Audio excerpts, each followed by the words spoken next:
then the person who self-perceives as the victim is very likely to then strike out at the person who they perceive as the victimizer. And so for a lot of the red pill men who perceive the woman, the great woman, as the victimizer, the idea is that you lash out at women by having lots of sex with random girls and basically treating them like trash.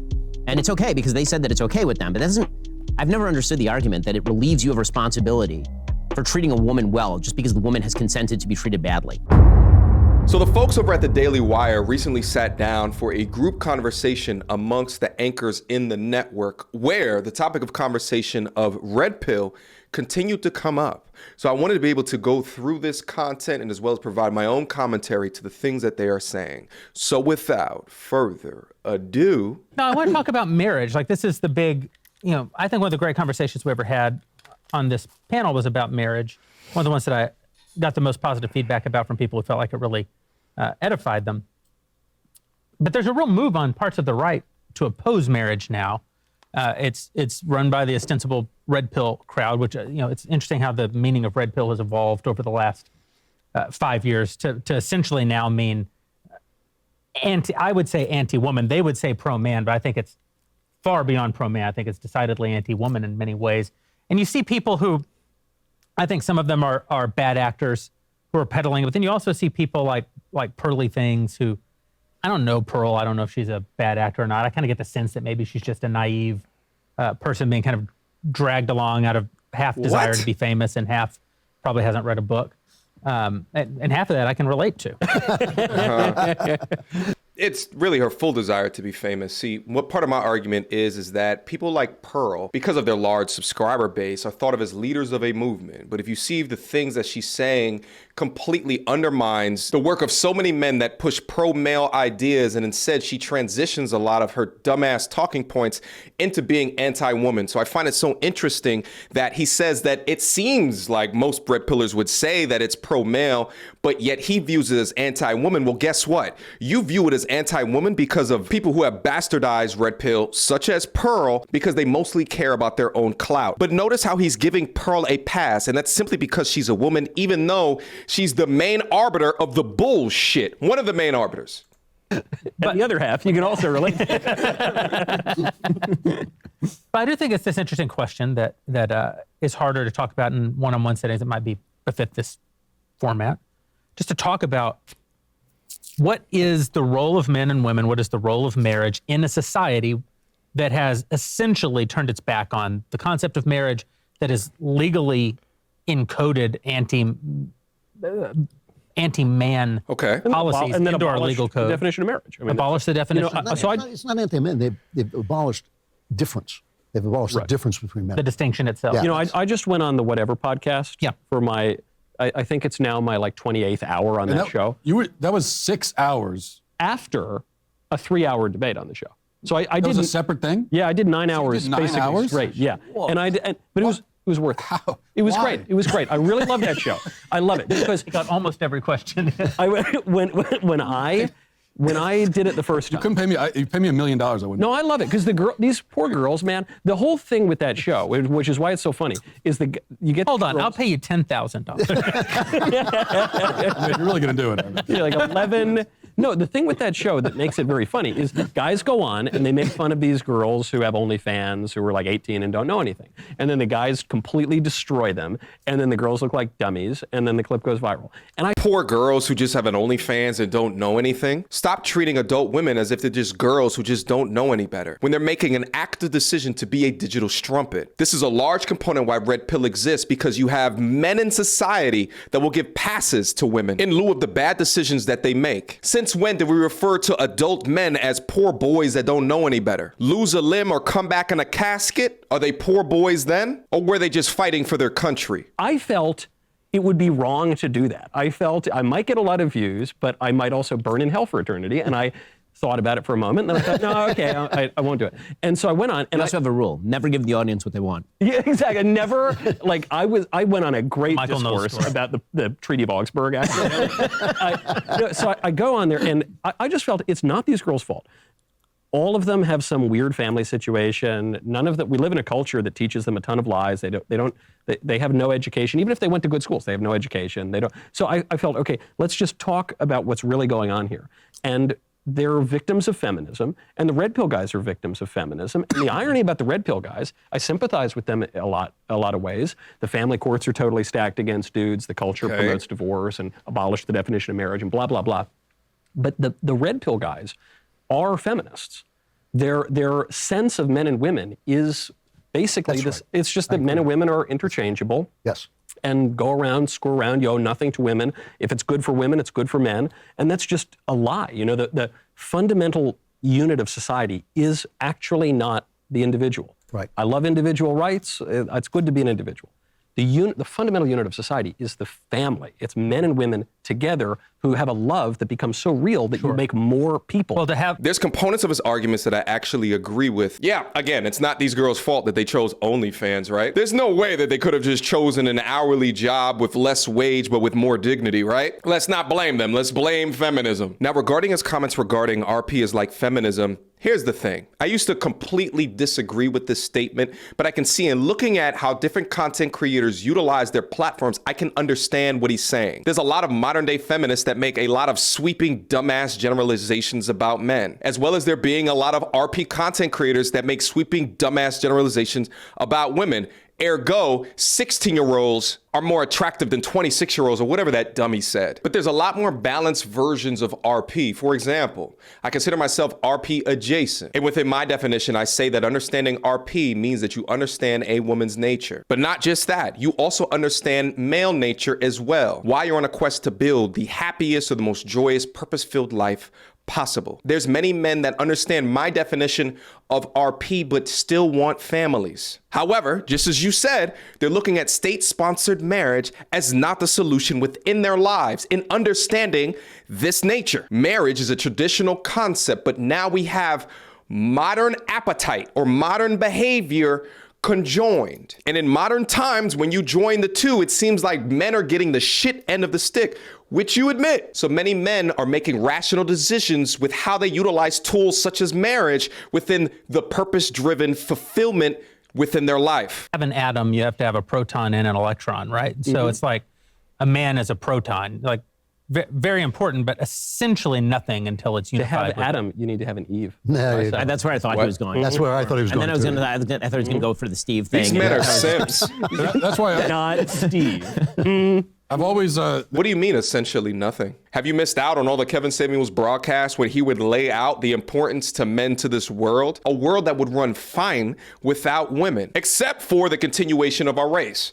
That would eradicate us all, obviously. But that would happen over time. If you removed all men from the world right now, calamity. The world would turn to absolute shit in 3 days. There's too many men that support the infrastructure of this world to be taken lightly. 2 protons an atom does not make, I dare say.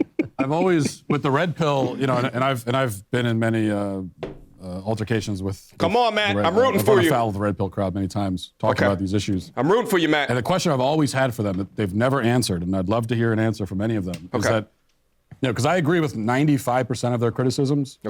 As you point out, the family courts and it's how it's stacked against men and so on and so forth. Yeah. What's the other option? Like, okay, we agree with all that. So then men should just be alone and give up on their bloodline and die, and their bloodline is extinguished. Like what you are suggesting is despair. You are telling men are already feeling despair. They're feeling meaninglessness. They're feeling lost. They're feeling alone. They're feeling like everything's stacked against them. And so your answer to them is, yeah, well, be in despair and then die. And my point is that's just not an okay answer. That can't be the answer. And have lots and lots of sex. Well, but that's the Sterile that's sex. what you said. Sterile. Although not as much as a married man. Right, exactly. But this is what you were saying, is that's how it turns to the anti-woman. Yeah. Because it's not about the despair. The way that you find meaning is then by disparaging the people who have victimized you. Right? In any victim-victimizer sort of narrative, when there is no actual victim and victimizer and it has to be sort of put together artificially, then the person who self-perceives as the victim is very likely to then strike out at the person who they perceive as the victimizer. And so for a lot of the red pill men who perceive the woman, the great woman, as the victimizer, the idea is that you lash out at women by having lots of sex with random girls and basically treating them like trash. And it's okay because they said that it's okay with them, but that doesn't, I've never understood the argument that it relieves you of responsibility for treating a woman well just because the woman has consented to be treated badly. But he's right about. To answer Matt's question, really, what I view the red pill is trying to do is to inform men of what is the marriage contract. Because there's a lot of men that are signing their name on a dotted line without really understanding what it is that they're putting up on the line. Just as was said earlier, men are also the victims of feminism as well. And throughout that, we've seen these Disney concocted fairy tales of living happily ever after. But we understand through the numbers how many marriages end off in divorce. So really, the RP is saying, men, inform yourself before you make this decision, because these are the things that are happening within our modern society today. Now, there's some RP content creators that say never get married.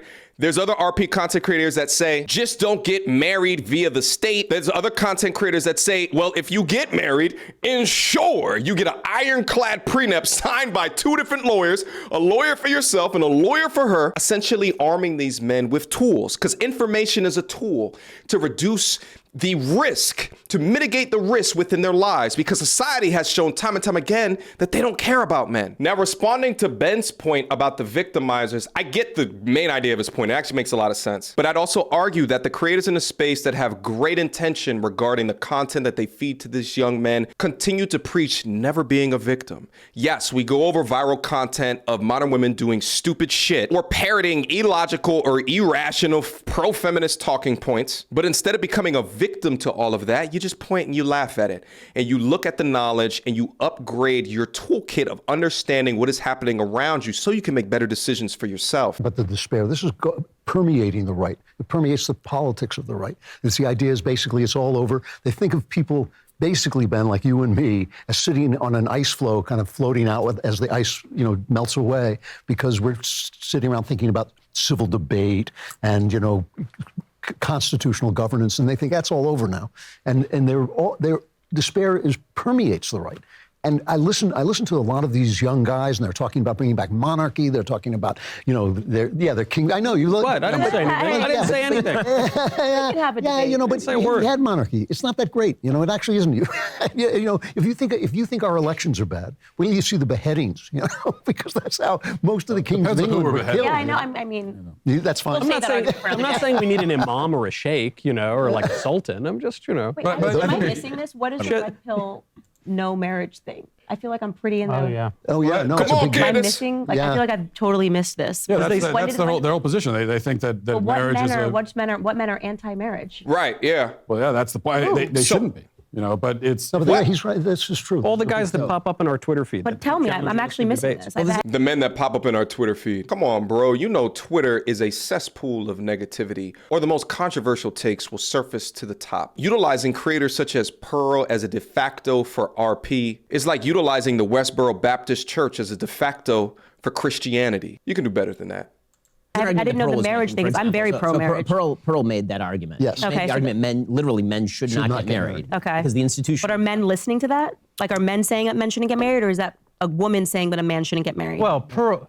I think that there are examples of men saying it as well, but I think Pearl is sort of one of the prominent voices. A lot of the people. But she's not married. No. Yeah. Okay. So then that I think that's a huge thing, right? I mean, obviously, it's like listening to people that don't have kids tell you why you shouldn't have kids. Like, it doesn't really work, right? Because when you're telling them about what changes inside of you when you get married, and I think it's very easy to gravitate towards that. That is a feminist message, not to get married. And if her argument is, if your quarrel is with the courts, I could agree with you. Like, the courts have done tons of things that are awful that I disagree. I don't even agree necessarily with the courts taking marriage at all. It was a church thing, and they took it, and this is how we ended up with gay marriage rights, which I'm very much opposed to. Go, Candace! A big part of the red pill thing that we would all probably agree with is they diagnose actual problems. Right. So when Pearl or other people in the movement come along and say, this is a major problem in society, Right. I almost always agree with them. Yeah. It's when they get to the prescription that I think that it falls apart. The prescription gets being, dumb. lashing out at women generally, or embracing despair, or kind of nihilism. It's a feminist message. I mean, that is a fundamentally to be anti-family. I don't understand how you could identify as a conservative at all, because everything that the left is trying to do, every Marxist principle, every feminist principle is about disrupting, the family unit. It's what connects everything from the climate change lobby to don't have kids, the planet's going to die, to feminism, be like men, we should be like men. It's all a disruption of the family unit. And if you are now arguing in favor of something that's fundamentally Marxist, then you have to examine whether or not you're conservative at all. That would be my pushback on that. What we're trying to I haven't heard any men say that they're anti-flaw. Maybe I need to just... No, I have. I don't want to give them press because they're all jerks to me online. Okay. Shout out to Candace, who's ironically the only woman on this panel right here, for actually sympathizing with the alternative and holding some of these men and their soft-ass talking points accountable. But there are a handful of these guys, and the irony of it is they put themselves out there to be these big, virile, pinnacles of masculinity. But their anthropology is fundamentally, for lack of a better word, gay. Right? Their anthropology is fundamentally sterile, and it's saying, yeah, we shouldn't get married, we shouldn't have kids, we should just have sterile relations with random women, and so it's kind of how the irony that we end up at the topic that no one's allowed to name anymore that Matt made a movie about. And people say, well, that's so crazy, we should dial that back. But that's just a consequence of the very same sexual revolution that has said for many decades now that men and women are exactly the same, which comes from feminism, right? So horseshoe theory. Totally, yeah. I mean, the logical conclusion of Gloria Steinem is these red pill bros, and they don't even realize it. I just had a flash. Can you guys just picture if there was another chair sitting up at this table? You know who I wish was at that chair? R.I.P. to the GOAT, Kevin Samuels. He would have fit in perfectly within this conversation to give an alternate perspective. Although I don't personally feel as though I am on Kevin's level yet. I'm younger. I still got some years to go. Maybe eventually I'll get there one day. But it's something I always admire about Kevin, his ability to handle these different conversations in such a mature and responsible way when put up to the task. Like when he wasn't just entertainment, Kevin, and he was, let me answer this question for you, Kevin. Brilliant. But I do think that this gentleman right here is missing a major component of the argument. Women obviously want to be married, but the question that you need to ask is, are these women, modern women today, of marriageable material? And of the ones that are of marriageable material, would they be willing to marry the average man? Feminism has conditioned the modern woman today to expect and want it all, as if they're living in this Disney, Barbie, Wonderland fairy tale. Tell me, how does that support marriage? How does that support relationships? The modern westernized culture doesn't support marriage. Our laws don't support it. Society doesn't support it, but they do support use a man. And they do support the business of marriage. Don't think marriage is a business? Go ask your local divorce attorney about that. I'm radically pro-marriage. What I run into a lot, I mean, whether these people identify as red pill or not doesn't really matter. But when I talk about marriage on my show and I promote it and I talk about my own experiences with marriage, I hear all the time. I mean, the comments are full of people who are conservative who are saying, "Well, that's just your experience. That's a you got lucky. You have it easy." Yes. And so you're trying to trick men into this deal that isn't going to work for them just because you happen to find a good woman, and that's the kind of defeatist mentality I hear it all the time, all the time. And what I want to say to these men is like it's an easy way to dismiss it, but we're all married in this room, we're all happily married. So we didn't get lucky. It's like you have to work at it every single day. It's a choice that you make, and there's a lot of women out there who are looking to make that choice also. So it's very easy to just kind of to get back to Drew's point, actually. So I'm going to back your point before you back your own. So the real question is why that's arising on the right. You understand why that revolutionary movement exists on the left. I mean, Candace spelled it out. It is fundamentally a Marxist movement that seeks to destroy the institution of marriage in order to level all of society so that you can build up, based on the ashes, some sort of weird scrap heap of new creation. But the question is why that's happened on the right. And this is where I agree with Drew, is that because the right, and this goes back even to some of the Taylor Swift points that you were making earlier about why the right is getting Taylor Swift and Travis Kelce wrong, just imagistically. Yep. I mean, I now agree with everything you said about Taylor Swift.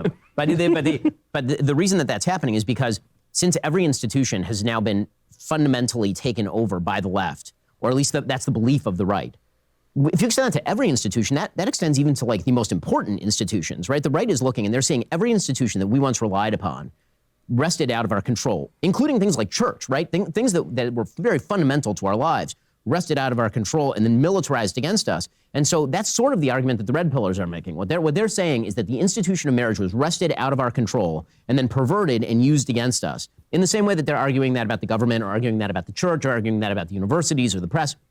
And the problem is that when it comes to marriage, because it's so personal and because in the end, there is no substitute for it, you can't just despair of the institutions and say build a giant alternative in the way, and like you have to actually do the thing that conservatives really should be doing in nearly all of these all of these modes. What you see is control of the institutions back. So what the big debate that's happening right now on the right is, can we do that with these institutions, or do you burn them to the ground?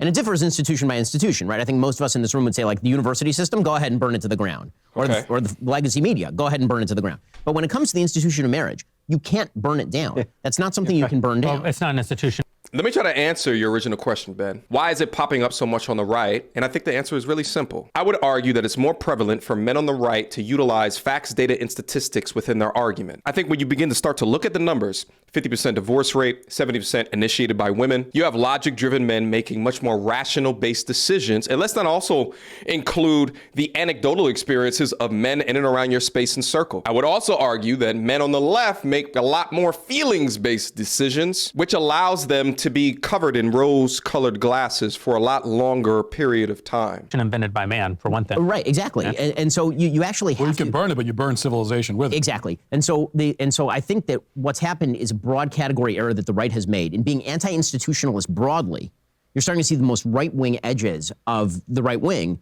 say, well, that includes all institutions. And that's why you see the link between, hey, there's bad divorce law, maybe we just shouldn't get married or not participate in the institution of marriage. It's fundamentally broken and it's dead. The thing that the right, I think, needs to get back on board with is, no, many of these institutions, even if they seem like they're not savable, are so important that there is no ready alternative to them. And so you actually have to seize back. And marriage. Yeah, there's no ready alternative to them, but I kind of see it as a boycott.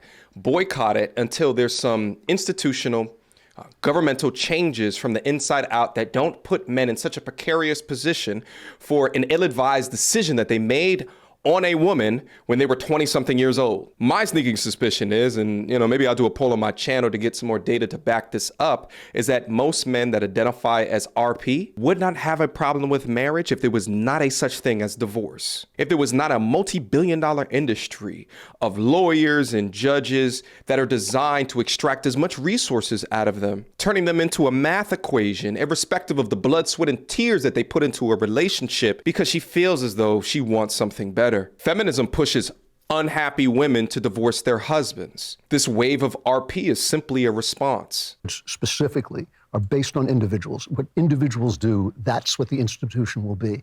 And the thing is, when you live online, you're living in this fantasy world of loud voices and angry voices, and it's very easy to be overwhelmed by it. It's very easy to think, I think this probably has happened to all of us, where people are screaming at you online, and you suddenly think everybody's angry at me. And it's 6 guys with like a couple of bots that are just coming after you. True. And they're the loudest thing, and they're surrounding your head. I don't You want got to your get into head bot business. because you're stuck in this make-believe world of the internet. And the thing is, you build institutions by doing things with the people in your community and with the people that you know. Yeah, in real life. Yeah, we're it's real incarnate life. beings in time and space. Yeah, it's the I get your point that it's make-believe, but it is in fact a microcosm of some of the real issues that people are dealing with. I get it, there could be a negativity bias, especially when there's bots attacking your ass, but these are real issues that are happening to real people that are passionate about what is going on around them. I know I'm passionate about it because of the amount of men in my life that called me at 1 o'clock in the morning crying their eyes out because their once happy family is ending, and they feel completely helpless, weeping at the thought that he may lose access to his children. Meanwhile, the state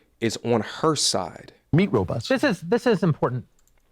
Marriage in particular is a thing that you do, right? Marriage, how do we fix, we need to fix divorce laws. Like, I think that we should start a nonprofit think tank. All of us should pitch in. I know what you all get paid. And start a think tank just aimed at addressing the horrible inequalities that exist in family law right now. There's no question that in particular women are incentivized to leave their husbands. If you got rid of no-fault divorce, you would solve 72% of these problems. I'm with you, by the way. But I don't disagree with you, but that's an all or nothing proposition. I'm not saying all divorce. I'm only saying that we're not a year from getting away from moving away from no-fault divorce. That's a generational activity, just like getting rid of just like introducing no-fault divorce was a generational undertaking. There are a lot of goalposts between here and there, places where we could make an immediate difference in the lives of a lot of men. You could actually go tackle this problem. It shouldn't be the case that a wife is economically incentivized to leave her husband, and a husband is not economically incentivized to leave his wife. In very broadly speaking, that's a bad incentive structure. We might be able to do something about it. But ultimately, whether you fix that bad incentive structure or don't fix that bad incentive structure, whether we get rid of no-fault divorce or don't get rid of no-fault divorce, your marriage is not a statistic. Your marriage is the actual marriage that you, the actual person, is in with another actual person. Completely agree with him on his take on no-fault divorces. But I do think that his focus is on the end of a fracture. But this bone has multiple fractures within the value stream. Focusing on the end it needs to be done, but what's being done up front? And up front, you have the incentivization of 304 culture, fake girl bosses. I don't need no man. OnlyFans, body count doesn't matter. Live out my roaring 20s. All men are dogs. I don't need no man. What I'm trying to say is that this is a multi-pronged issue. That's why it's so important for content creators like myself to point a finger at this bad behavior to begin to alter some of the mindsets and ideologies that we all feel is normal within our culture. I mean, shit, we still have content of public interviews where modern day women are still complaining about wage gaps. Because of the patriarchy, why does the WNBA not get paid as much as the NBA? Meanwhile, the NBA is subsidizing the entire WNBA because they can't get your ass in them seats. And you have enormous agency there. And the worst thing that's happening on the right, in my opinion right now, is this victimizer mentality is settling in. And I completely understand why it's settling in. It's settling in particular because the left was so effective at using it to build their winning coalition in the mid-2000s. It's not exactly how they elected Barack Obama in 2008, but it is how they reelected him in 2012, is with this hierarchical victim mentality. Coalition of the Ascendant, right? Or something. That's right. They called it, yeah. And so then you end up with the right seeing that's what works, and recognizing the only group of people to whom it doesn't apply is conservative or white Christian male, like the people who traditionally have voted Republican in the country. And so they basically took that same victim mentality and tried to make it work over here to build a coalition. And the problem with it is, if everyone is a victim, right? Once you reach every human as a victim, then we are all basically nihilists. Like there's nothing left anymore. There's almost, I agree with you, Jeremy. There is a point though where the right, we want to deny oppression generally because that's the language of the Marxists. But I almost think we should acknowledge it for a second and say, you know what, there is oppression, there is victimization. It happens to all of us. It's not the result of the white guys or men or women or whatever. It's sin, actually, is what oppresses you, and it leads you to form vices. And when you form those vices, you become a slave to your appetites, and you have a crappy life in a crappy country. And so you're right. Let's acknowledge that, and then recognize that you do have it. It's easier when you have a society that impels you toward a better life and more human flourishing. Okay. But you actually do have some agency, and the law, the Constitution, is only going to be as good as the people who enforce it. Did you see this ruling came out of the Hawaiian? Before he gets into the ruling, I agree with him. The issue is that people will just dwell within their victim mindset because it's difficult to ascend for these people. It's difficult to be accountable for your actions. It's difficult to look at yourself in the mirror and want more, to execute on your goals. Way more easy to be a victim. Oh, and by the way, you get more clicks on social media for it. It is true that one of the big red pill voices out there, I won't name him either, he is somewhat well known, and I saw him railing about how these Daily Wire guys all talk about marriage and not one of them will actually sit down and talk to a man who's been hurt by the injustices in our family law, and you've all, my wife left me and destroyed my life and took half of my money and more than half of my money, and he goes on this long rant, and then he gets to the end, and I kid you not, and he gets to, and yeah, I lived on the road and I made a bunch of mistakes, but I, blah, blah, blah, blah, blah, blah, blah. And I thought, oh, you're blaming the institution of marriage for multiple affairs, not a mistake that you made, a lifestyle that you embrace, an anti-marriage lifestyle. You were living outside of the vows of your marriage, and you're upset that your wife decided to formalize that. And we could say that maybe in a no-fault divorce situation, she would still have a claim. There might even be societies in which she wouldn't have had a claim. None of that's actually the thing being debated. The thing is, you can't be unhappy that your marriage doesn't work if you didn't work on your marriage. This is actually one of the reasons why I step away from this term of red pill. Because if you cannot control the brand of something and it is not affixed to your image, then you need to wipe your hands clean of it. Because whether you like it or not, or whether you said that specific point, you were tied in with someone else who said that point. Sort of like if everybody in your friends group is a scammer, you will more than likely be associated with scammer. Even if you're a good person, don't scam people. And if your heart's in the right place. This person obviously didn't. And this brings me to the last thing I want to say, which is that you never know out in the wide world and all the craziness who's actually a good guy and who's a bad guy. I mean, sometimes you know who's a bad guy. It's often hard to know who's a good guy. Okay. Would anybody sit down and talk to Pearl? I invited her on the show. I feel sad that I actually missed this. I don't know how. I feel like I'm on the internet, but I missed this trend, and I would definitely sit down with her because that makes me sad that a woman not aspiring to marriage, your life gets so much better. I talk about marriage the entire time on my podcast because I want women to know that, and it's not a message that's often reflected in culture. If you look at just this integration of shows, we've talked about this on past backstages, but I grew up watching the Winslows and all that great Nick at Night TV, the Jeffersons, and it was all about family togetherness. And now what's being projected on the screens is that men cheating on men, love in hip hop style, Real Housewives, everyone's crying and hysterical. And the truth is that if you don't have that man and woman coming together in this institution, what you end up with is hyper femininity and hyper masculinity, and neither one of those things is good, actually, because what happens when you come together is you have the perfect masculine and the perfect feminine. I would agree to those men that feel impacted and hurt by what's happening. I very much agree with. I actually believe that we're living in a matriarchy. And that's why it's hell. It's hell on earth right now because women are in charge, even though we're saying we're not. And they're not even mothers. They're likely responding to the matriarchy. I'm radically anti-feminist. You're anti-feminist. I'm radically anti-feminist. I'm willing to forego voting to let men do it because when women, we just are too emotional. Men are hyper. Yeah, I'm there. I would do it easily if the vote was up tomorrow. But because hyper femininity yields to really bad things, women's emotions get hijacked very easily. Yes. Men's aggression can get hijacked when you get the hyper aggression. Very when true. You come together, you weed out those hyper elements. Yes. And so I am Candace. a marriage stan, as the kids are saying. I've learned new slang. Stan is a new slang. Have you ever noticed?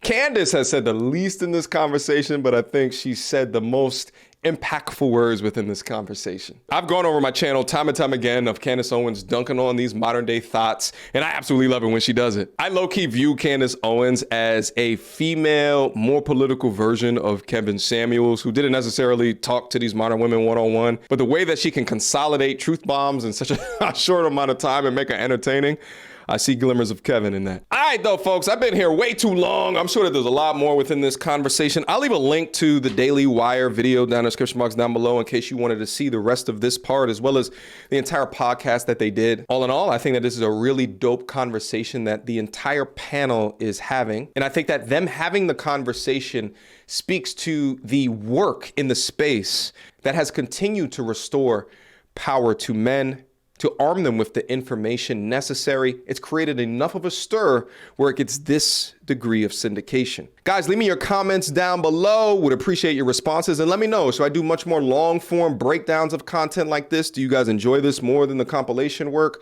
Let me know down in the comment box down below. And I will see you guys soon. Until next time, YouTube. Peace!